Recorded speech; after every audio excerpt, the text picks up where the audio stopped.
ভালো রাখার মালিককে আল্লাহ তাআলা আমাদেরকে ডাকতে বলেন, তোমাদেরকে আমি যে পরিমাণ নিয়ামত দান করেছি, তোমরা আমার ছোট্ট একটা নিয়ামতের শুকরিয়া দান লিখে শেষ করতে পারবো না। সুবহানাল্লাহ বলেন। তাহলে আমাদেরকে আল্লাহ তাআলা আরো ভাইদের আগে আমাদেরকে এই প্যান্ডেলের মধ্যে আসার সুযোগ দান করেছেন। আমাদের কপাল ভালো না খারাপ?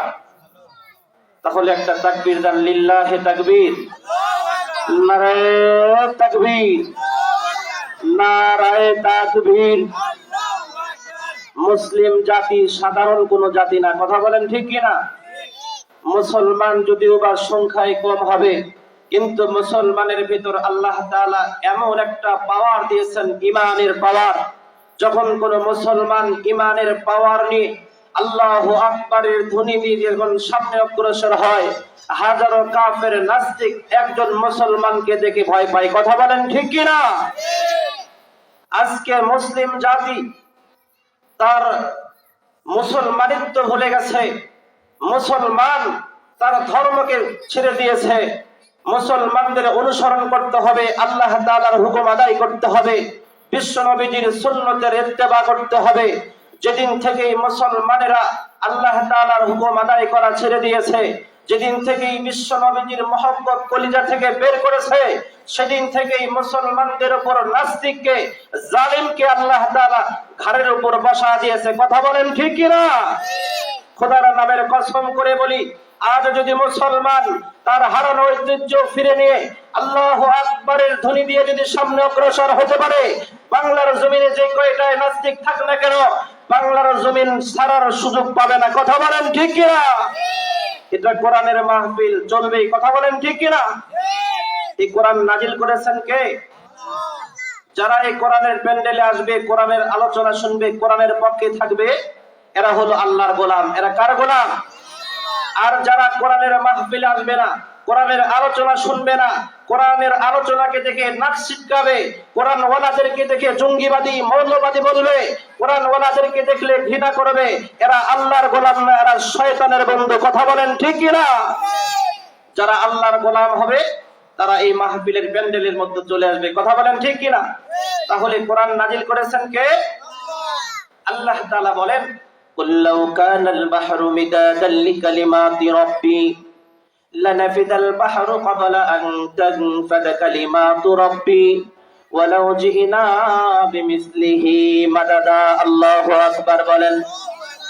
মুসলমান ভাইরা রে আমার, আল্লাহ রাব্বুল আলামিন ডাকতে বলতেছেন, বান্দারা, আমি আল্লাহ রাব্বুল আলামিন তোমাদেরকে যে পরিমাণ নিয়ামত দান করেছি রে বান্দা, তোমরা যদি আমার ছোট্ট একটা নিয়ামতের শুকরিয়া দান লেখা শুরু করে দাও, আমি আল্লাহ রাব্বুল আলামিন যতগুলো গাছপালা তরুলতা সৃষ্টি করেছি, সমস্ত গাছপালা তরুলতাকে তোমরা যদি কলম বানাও, আর আমি আল্লাহ তাআলা যত সাগর মহাসাগর পানি সৃষ্টি করেছি, সমস্ত পানিকে তোমরা যদি কালি বানাও রে গোলাম, আল্লাহ রাব্বুল আলামিন ডাকতে বলে, বান্দা, তোমার গাছের সমস্ত কলম শেষ হয়ে যাবে, সাগর মহাসাগরের সমস্ত পানি শেষ হয়ে যাবে, আমি আল্লাহ তাআলার ছোট্ট একটা নিয়ামতের শুকরিয়া দান লিখে শেষ করতে পারবো না। জোরে বলেন সুবহানাল্লাহ।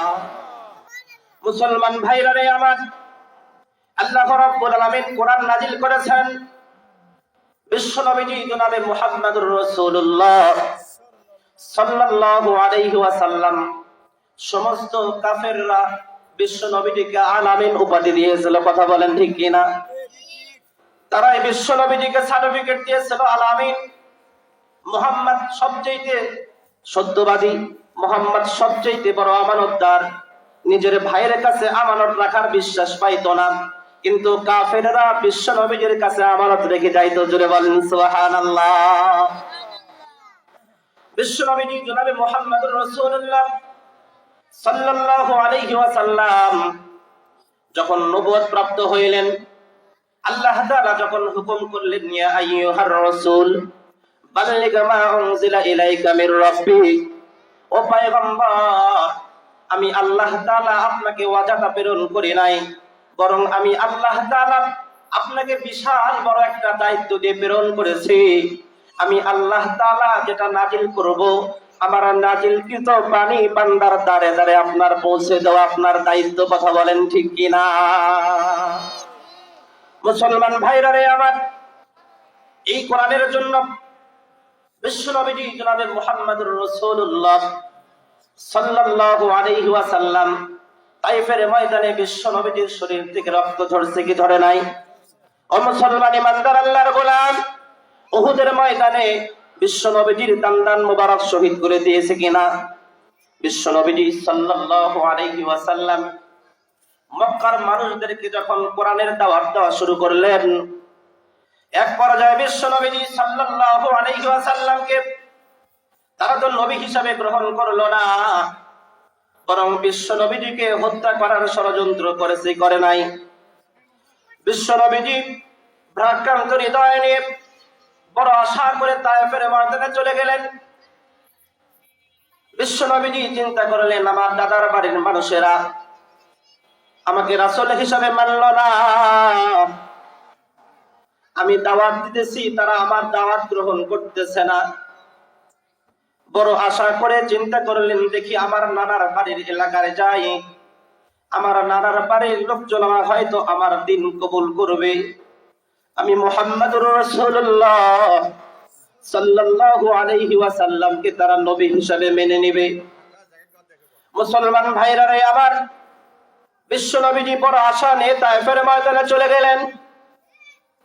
তায়েফের ময়দানে যাওয়ার পর তায়েফবাসীরা বিশ্ব নবীজিকে নবী হিসাবে গ্রহণ করল না রে মুসলমান, বরং বিশ্ব নবীজি সাল্লাল্লাহু আলাইহি ওয়াসাল্লামকে মারার জন্য যুবকদেরকে লালায় দিল। কথা বলেন ঠিক কিনা?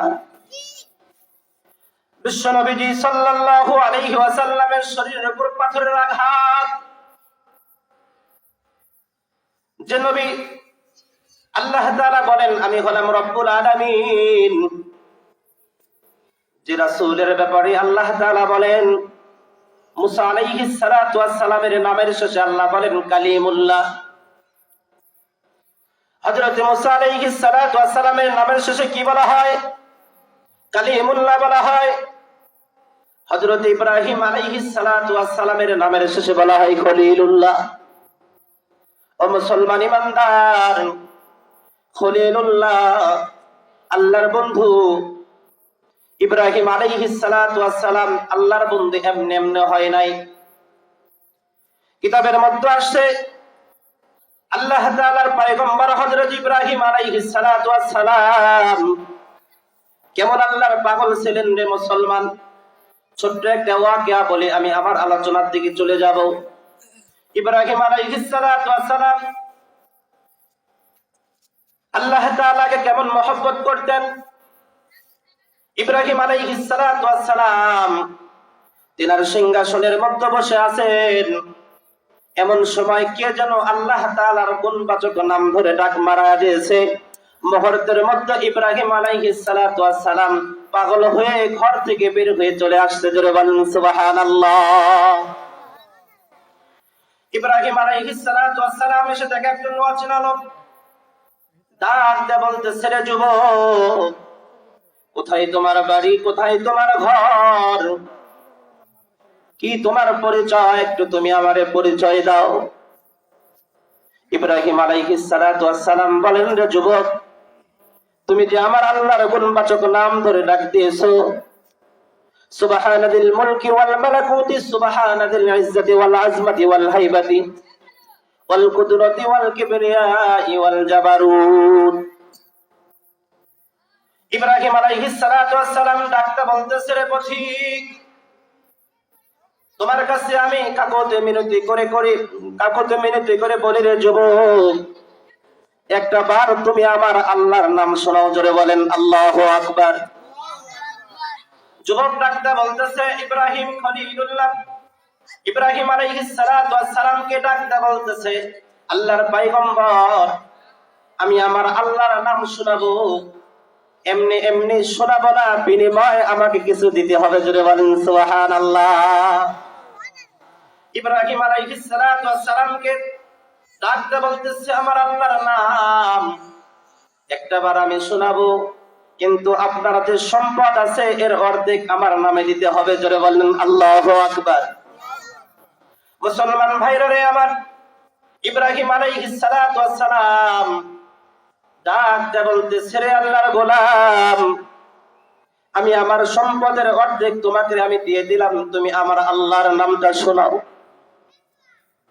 এবার ইব্রাহিম আলাইহিস সালাতু ওয়াস সালাম আল্লাহর কেমন পাগল, একবার শুনেছে কলেজা ঠান্ডা হয় না, আবার ডাক দিয়ে বলতেছে, রে যুবক, একটা বার আর একটা বার আমার আল্লাহর নাম শোনাও। জোরে বলেন আল্লাহু আকবার।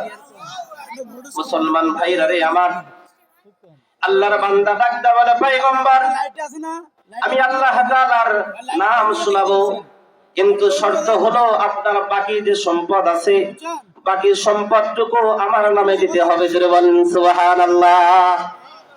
অনেক লম্বা চড়া কথা, সংক্ষেপ করে দিলাম।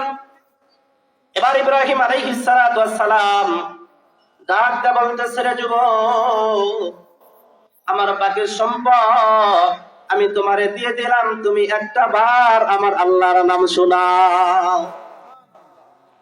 এবার ইব্রাহিম আলাইহিস সালাতু ওয়াস সালামের কলেজে ঠান্ডা হয় না, আবার ডাক দিয়ে বলতেছে, রে যুবক, আরেকটা বার আমার আল্লাহর নাম শোনাও। যুবক ডাক দিয়ে বলে, পয়গম্বর, বিনিময় কি? ইব্রাহিম আলাইহিস সালাতু ওয়াস সালাম বলেন, আমার যতগুলো পশু আছে সব পশুর মালিক আমি তোমারে বানায়া দিব, তুমি একটা বার আমার আল্লাহর নাম শোনাও। ইব্রাহিম আলাইহিস সালাতু ওয়াস সালাম আল্লাহর নাম শুনলেন। এবার ইব্রাহিম আলাইহিস সালাতু ওয়াস সালাম ছোট্ট ছোট্ট আওয়াজে ডাকতে বলে, রে যুবক, তুমি আমারে আমার আল্লাহর নাম আর একটা বার শোনাও। ইব্রাহিম আলাইহিস সালাতু ওয়াস সালামকে যুবক ডাকতে বলে, পয়গম্বর, বিনিময় কি? ইব্রাহিম আলাইহিস সালাতু ওয়াস সালাম ডাকতে বলে, রে যুবক, তোমাকে আমি সব সম্পদ দিয়ে দিয়েছি, সমস্ত পশু তোমাকে আমি দিয়েছি, তোমার এই পশু চরানোর জন্য তো একজন রাখালের প্রয়োজন। আমি খোদার নামের কসম করে বলি, তুমি যদি আমার আল্লাহর নাম একটা বার আমারে শোনাও, আমি যতদিন পর্যন্ত জীবিত থাকব তোমার রাখালি করে আমার জিন্দেগি কাটায়া দিব। জোরে বলেন সুবহানাল্লাহ। কেমন আমার আল্লাহর ভালোবাসা! ইব্রাহিম আলাইহিস সালাতু ওয়াস সালামের নামের শেষে বলা হয় খলিলুল্লাহ। ও মুসলমান ইমানদার, আল্লাহর গোলাম, কিন্তু আল্লাহ তাআলা আমাদেরকে এমন একজন পয়গম্বরের উম্মত বানাইছেন রে মুসলমান, যে রাসূলের নামের শেষে বলা হয় হাবিবুল্লাহ, আল্লাহর দোস্ত। জোরে বলেন মারহাবা। আল্লাহ রাব্বুল আলামিন কোরআনুল হাকিম নাজিল করেছেন। আল্লাহ তাআলা বলেন, কোরআন নাজিল করেছি আমি, এই কোরআনের সংরক্ষণের দায়িত্ব আমি আল্লাহ তাআলা নিয়েছি। আল্লাহ তাআলা বলেন, ইন্না নাহনু নাযালনায যিকরা ওয়া ইন্না লাহু লাহাফিজুন। কোরআন নাজিল করেছে আমি আল্লাহ, এর সংরক্ষণের দায়িত্ব নিয়েছি আমি আল্লাহ। জোরে বলেন সুবহানাল্লাহ। ও মুসলমান ইমানদার, আল্লাহর গোলাম, এই কোরআনের বিরোধিতা বিশ্ব নবীজি সাল্লাল্লাহু আলাইহি ওয়াসাল্লাম যখন এই কোরআনের দাওয়াত দেওয়া শুরু করেছে, সে সময় এই কোরআনের বিরোধিতা হয়েছে কি হয় নাই? ও মুসলমান ইমানদার, কিয়ামত পর্যন্ত কোরআনওয়ালা থাকবে, আর এক শ্রেণীর লোক থাকবে যারা কোরআনের বিরোধিতা করবে। কথা বলেন ঠিক কিনা? এই কোরআনের মাহফিল, ও মুসলমান ইমানদার, তুমি জানো না কোরআনের কত দাম? তুমি তো কোরআন পড়ো না, তুমি তো কোরআন বোঝো না। আল্লাহ তাআলা কিয়ামতের দিন জিজ্ঞাসা করবে, বান্দা, তোমাকে আমি কোরআন দিয়েছিলাম ঘরের মধ্যে উঠে রাখার জন্য, গোল ঘরের মধ্যে রাখার জন্য, নাকি আমি আল্লাহ তাআলা তোমাকে কোরআন দিয়েছিলাম কোরআন পড়ার জন্য, বোঝার জন্য, কোরআন অনুযায়ী আমল করার জন্য? কথা বলেন ঠিক কিনা? আল্লাহ তাআলা কিয়ামতের দিন বলবেন, ইউকালু লিসাহিবিল কুরআন, কোরআন পড়নেওয়ালা কোথায়? আজকে আপনাদের মাদ্রাসায় কোরআনের তেলাওয়াত হয় কি হয় না? ও মুসলমান ইমানদার, সেই দিন আল্লাহ তাআলা বলবেন ইউকালু লি সাহিবিল কুরআন, ও কোরআন পড়নেওয়ালারা কোথায়? ইকরা, পড়ো, ওয়ারতাকি কামা কুনতা তুরাতিলু ফিদ দুনিয়া, দুনিয়ার মধ্যে যেরকম ভাবে তোমার ভাঙ্গা ভাঙ্গা কণ্ঠ দিয়ে তুমি যেরকম ভাবে তেলাওয়াত করতে রে বান্দা, আজকেও তুমি ওরকম ভাবে তেলাওয়াত করো। আল্লাহ তাআলা বলবেন ফাইন্না মানজিলাকা ইনদা আখিরি আয়াতিন তাকরাউহা, বান্দা যে কয়টা আয়াত তেলাওয়াত করবে আল্লাহ তাআলা তত তাআলা জান্নাত তিনাকে দান করবে। জোরে বলেন সুবহানাল্লাহ। মুসলমান ইমানদার, আমরা যত মনীষীদের জীবনী পড়ি না কেন, যতই বই পুস্তক পড়ি না কেন, যতই পেপার পত্রিকা পড়ি না কেন, কোন বই পড়ার কারণে প্রত্যেকটা হরফের বিনিময় আমাদের আমলনামায় সওয়াব দেওয়া হবে, লেখা নাই। কথা বলেন ঠিক কিনা? বিশ্বনবীজি বলেন মান ক্বারা হারফাম মিন কিতাবিল্লাহ ফালাহু হাসানাতু ওয়াল হাসানাতু বিআশরি আমসালিহা, বান্দা তুমি যদি একটা করে হরফ পড়ো আল্লাহ তাআলা একটা হরফের বিনিময় 10টি করে সওয়াব দিবে। জোরে বলেন সুবহানাল্লাহ। বিশ্বনবীজি সাল্লাল্লাহু আলাইহি ওয়াসাল্লাম বলেন আলিফু হরফুন ওয়া লামু হরফুন ওয়া মিমুন হরফ, আলিফ একটা হরফ, লাম একটা হরফ, মিম একটা হরফ। যদি কোনো আল্লাহর বান্দা আলিফ লাম মিম পড়ে আল্লাহ তাআলা তার আমলনামায় 30টা করে সওয়াব দিবে। জোরে বলেন সুবহানাল্লাহ। তাহলে কোরআনের দাম আছে না নাই? কোরআন শিক্ষা করে লাভ না লস? বিশ্বনবীজি সাল্লাল্লাহু আলাইহি ওয়াসাল্লাম বলেন খায়রুকুম মান তাআল্লামাল কুরআনা ওয়া আল্লামা, দুনিয়ার মধ্যে সবচেয়ে উত্তম ওই ব্যক্তি যে ব্যক্তি এই কোরআনুল হাকিম শিক্ষা করে এবং অপরকে শিক্ষা দেয়। ও মুসলমান, দুনিয়ার মধ্যে আমি আপনি যদি উত্তম হইতে চাই তাহলে কোরআনের শিক্ষা ছাড়া বিকল্প কোনো পদ্ধতি নাই। কথা বলেন ঠিক কিনা? এজন্য আসুন, এই কোরআন নাজিল করেছেন কে? আল্লাহ তাআলা। কোরআন যদি আমি আপনি পড়ি, কোরআন অনুযায়ী যদি জীবন গঠন করি, আল্লাহ তাআলা বলেন যে কোরআনকে মেনে নেবে আমি আল্লাহ তাআলা তার জিম্মাদার হয়ে যাব। জোরে বলেন সুবহানাল্লাহ। আজকে মুসলমানেরা গান বাজনা শুনতে 2 দিন আগে থেকে বিছনা পারে রাখে। কথা বলেন ঠিক কিনা? যখন ফুটবল খেলা হয় দেখবেন একদিন আগে জায়গা বুকিং হয়ে থাকে। থাকে কি থাকে না? চেয়ার পাওয়া যায় না, টাকার বিনিময়। আর জান্নাতের বাগানে মানুষ কোরআন শোনার জন্য আসে না। ও মুসলমান, এই জান্নাতের বাগানে বসলে কি লাভ? বিশ্ব নবীজি সাল্লাল্লাহু আলাইহি ওয়াসাল্লাম বলেন যারা এই জান্নাতের বাগানে বসবে আল্লাহ তাআলার অসংখ্য ফেরেশতা তাদের মাগফিরাতের জন্য দোয়া করবে। জোরে বলেন সুবহানাল্লাহ।